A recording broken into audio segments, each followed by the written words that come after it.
வணக்கம். இப்போ தான் ப்ளவுஸ் தைக்க கற்றுக்கிட்டு இருக்கீங்களா? அப்படி இல்லை, எனக்கு ஸ்ட்ரெயிட் கட் ப்ளவுஸு கரெக்டாக தைக்க தெரியும், கிராஸ் கட் எனக்கு தெரியாது அப்படின்னு சொல்கிறீங்களா? அப்போ உங்களுக்கு தான் இந்த வீடியோ.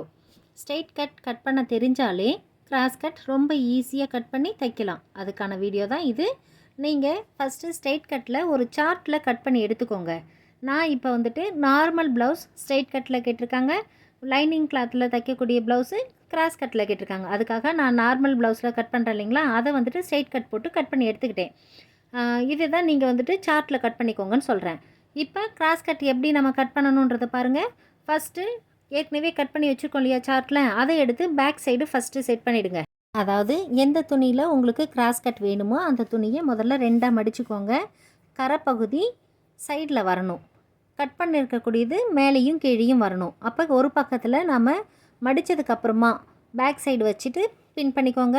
அடுத்தது இன்னொரு சைடில் கை எவ்வளோ தூரத்துக்கு வேணுன்றதை மார்க் பண்ணிக்கிட்டதுக்காக அதையும் வச்சு பின் பண்ணிக்கோங்க. அடுத்ததாக மீதம் இருக்க துணியில் இந்த ஷோல்டர், பேக் சைடு ஷோல்டர் இருக்குது இல்லைங்களா, அந்த இடத்துல ஒரு கோடு போட்டு ஜாயின் பண்ணிக்கோங்க. எவ்வளோ இன்ச் இருக்குதுன்னு பாருங்கள். 2.5 ஆர் 3 இன்ச்சுன்னு நம்ம மெஷர் பண்ணிக்கோங்க. அதே அளவுக்கு துணி மடிச்சிருக்கோம் இல்லையா, அந்த இடத்துலையும் மெஷர் பண்ணிக்கிட்டு ஒரு ட்ரையாங்கிள் மாதிரி ஒரு மார்க் பண்ணிக்கோங்க. அந்த மார்க் பண்ணினதில் இந்த துணியை நம்ம ஸ்ட்ரெயிட் கட்டில் ஃப்ரண்ட் பார்ட் கட் பண்ணோம் இல்லைங்களா, அதை நீங்கள் வச்சுக்கிட்டு கரெக்டாக அந்த கோட்டுக்கு கீழே கரெக்டாக வச்சுட்டு இப்போ சுற்றி அவுட்லைன் போட்டு நீங்கள் கட் பண்ணி எடுத்திங்கன்னா கிராஸ் கட் அவ்வளோ பக்காவாக சூப்பராக அமையும். இதில் நீங்கள் இப்படி லெஃப்ட் சைடில் போட்டால் சரியாக வருதா, ரைட் சைடில் போட்டால் சரியாக வருதா, துணி எது வந்துட்டு நமக்கு கரெக்டாக அமையுதுன்றதை பொறுத்து நீங்கள் செய்யணும். இப்போ நான் காமிச்சிட்ருக்கிறது பட்டிக்கு யூஸ் பண்ணிக்கலாம்.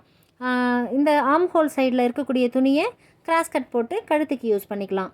இதே மெத்தட் தாங்க லைனிங் ப்ளவுஸ் தைக்கும் பொழுது லைனிங் கிளாத்தும் கிராஸ் கட்டில் தான் எடுக்கணும்.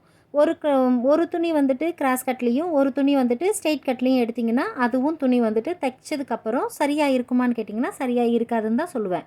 இதுலேயும் அதே மாதிரியே மடிச்சுட்டு 3 இன்ச்சுன்னு 2 சைடு மார்க் பண்ணிக்கிட்டு அதை ஒரு கோடு போட்டுக்கிட்டேன். இப்போ ட்ரையாங்கலாக நமக்கு கிடச்சிடுச்சா, அந்த கோட்டுக்கு கீழே இந்த துணி அப்படியே வச்சுக்கிட்டு சைடு ஃபுல்லாக ஒரு 1/2 இன்ச் அளவுக்கு விட்டுட்டு கட் பண்ணி எடுத்துக்கலாம். இப்போ பாருங்கள், நான் கிராஸாக வச்சு பார்க்குறேன் துணியை. அந்த மாதிரிலாம் வைக்கக்கூடாதுன்றதுக்காக தான் அதை காமிச்சிருக்கேன் நான். இப்போ நான் கரெக்டாக வச்சுருக்கேன். இப்போ வச்சதுக்கப்புறமா சைடில் 1/2 இன்ச் விட்டுட்டு மீதி கட் பண்ணிவிட்டு நீங்கள் நார்மலாக ஸ்ட்ரெயிட் கட்டுக்கு எப்படி தைப்பீங்களோ அதே மெத்தடில் அப்படியே ஃபாலோ பண்ணி தைங்க. பக்காவாக உங்களுக்கு அமையும். இந்த மெத்தடை நீங்கள் ட்ரை பண்ணி பார்த்துட்டு உங்களுக்கு எப்படி இருக்குன்றத ஃபீட்பேக்கு எனக்கு கமெண்ட்டில் சொல்லுங்கள்.